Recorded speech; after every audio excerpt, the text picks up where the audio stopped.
Assalamualaikum warahmatullahi wabarakatuh.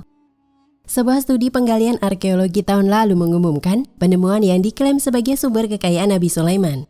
Diketahui bahwa Nabi Sulaiman yang merintah sekitar 3.000 tahun yang lalu berhasil memisahkan biji tembaga dari batuan yang ditambang dari situs arkeologi lembah Timna, Israel. Nabi Sulaiman atau Salomo, bahasa Ibrani, adalah putra dari Nabi Daud. Dia merupakan seorang nabi dan raja ketiga kerajaan Israel setelah Saul dan Daud ayahnya. Nabi Sulaiman juga dikenal sebagai pembangun Baitul Maqdis, istilah yang kerap digunakan untuk merujuk pada Masjid Al-Aqsa atau kota Yerusalem pertama. Para arkeolog mulai menggali sebuah situs kuno pada tahun 1964 di padang pasir yang terletak di lembah Timna, Israel Selatan. Sejak itu, para peneliti menemukan jaringan terowongan yang telah dikerjakan oleh para budak di bawah kepemimpinan Raja Sulaiman yang dieksplorasi secara rahasia di tambang Raja Sulaiman di Timna Park, Gurun Negev, Israel Selatan. Dikutip dari RC Tele, para arkeolog mencatat bahwa mereka mungkin telah menemukan sumber kekayaan paling legendarisnya. Profesor Erez Ben Yosef dari Tel Aviv University menyebutkan bahwa produksi tambang di situs tersebut berkembang pesat selama pemerintahan Raja Sulaiman 3.000 tahun yang lalu.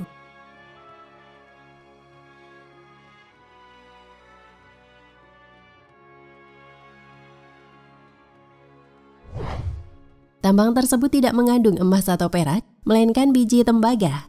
Sejumlah bukti tersebar di seluruh lokasi yang menunjukkan keberadaan produksi tembaga secara massal di masa lalu. Semua bahan ampas biji hitam yang ditemukan merupakan limbah dari tungku. Ini adalah bukti yang sangat penting untuk produksi tembaga kuno di Timna, katanya. Tembaga menjadi komoditas umum di zaman kuno karena merupakan salah satu logam yang paling dicari di bumi. Pada zaman itu, tembaga justru menjadi logam yang paling berharga secara ekonomi.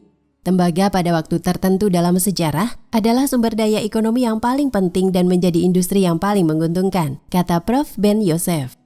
Dr. Muhammad Najar dari Friends of Archaeology of Jordan menjelaskan bahwa status logam tembaga saat itu mirip dengan minyak bumi saat ini. Mirip seperti sekarang di mana manusia tidak bisa melakukan apa-apa tanpa minyak bumi. Manusia zaman itu pun tidak bisa melakukan apa-apa tanpa tembaga, ujarnya.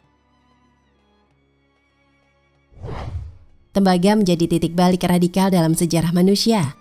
Untuk pertama kalinya, orang mengekstrak logam dari batu dan mengubahnya menjadi alat dan senjata. Dr. Najar menggambarkan momen itu sebagai lompatan kuantum ketika manusia mulai memproduksi bahan mereka sendiri.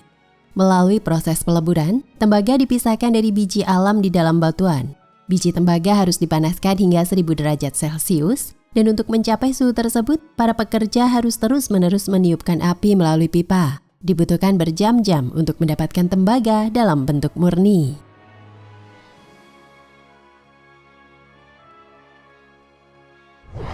Berapa lama Nabi Sulaiman menjadi raja dan penguasa dunia? Nabi Sulaiman lahir di Yerusalem pada abad ke-10 sebelum Masehi. Ia merupakan putra dari Nabi Daud, yang juga seorang nabi dan raja. Sejak kecil, Nabi Sulaiman telah menunjukkan tanda-tanda kecerdasan dan kesalihan. Ia sering mendampingi ayahnya dalam sidang pengadilan dan memberikan nasihat yang bijaksana. Dalam salah satu kisahnya, Nabi Sulaiman diminta untuk menyelesaikan perselisihan antara seorang pemilik kebun dan pemilik kambing. Pemilik kebun menuduh pemilik kambing telah merusak kebunnya. Pemilik kambing membantah dan mengatakan bahwa kambingnya hanya makan rumput di luar kebun. Nabi Sulaiman kemudian memanggil semut yang ada di kebun. Semut itu berkata, "Wahai Sulaiman, tolonglah kami. Pemilik kambing telah merusak kebun kami." Nabi Sulaiman kemudian memutuskan bahwa pemilik kambing harus membayar ganti rugi kepada pemilik kebun.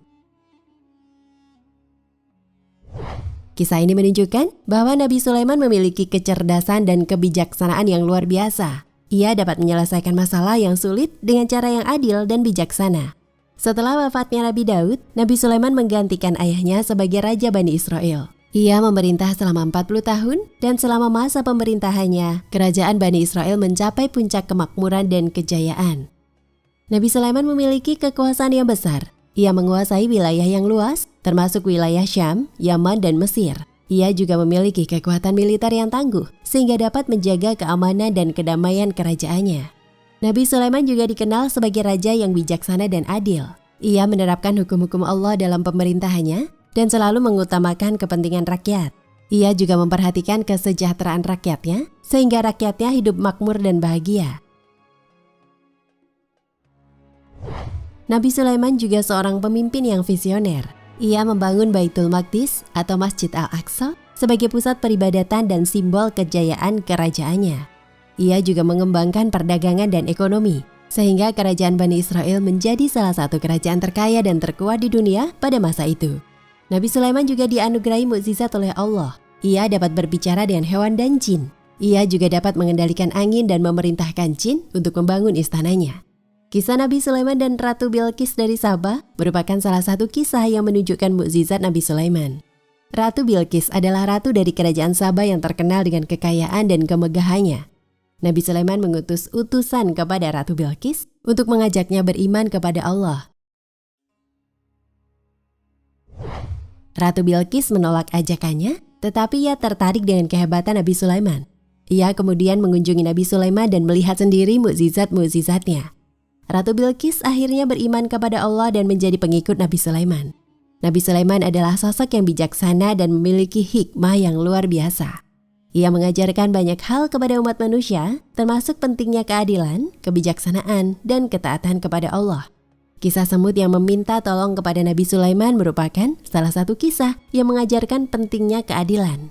Nabi Sulaiman dapat menyelesaikan masalah semut dan pemilik kebun dengan cara yang adil dan bijaksana. Nabi Sulaiman juga mengajarkan pentingnya kebijaksanaan. Ia dapat menyelesaikan masalah-masalah yang sulit dengan cara yang bijaksana. Ia juga memberikan nasihat-nasihat yang bijaksana kepada rakyatnya.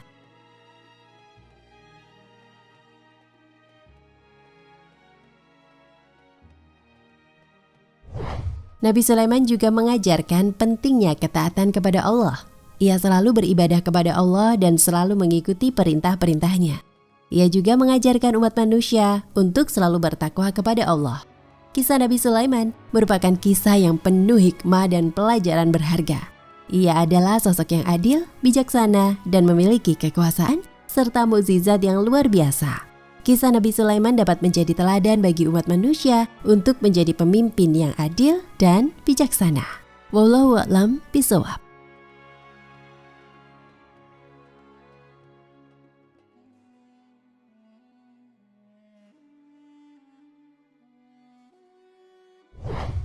Nah, pemirsa Ensiklopedia Al-Fatih, sampai di sini perjumpaan kita kali ini. Semoga menginspirasi.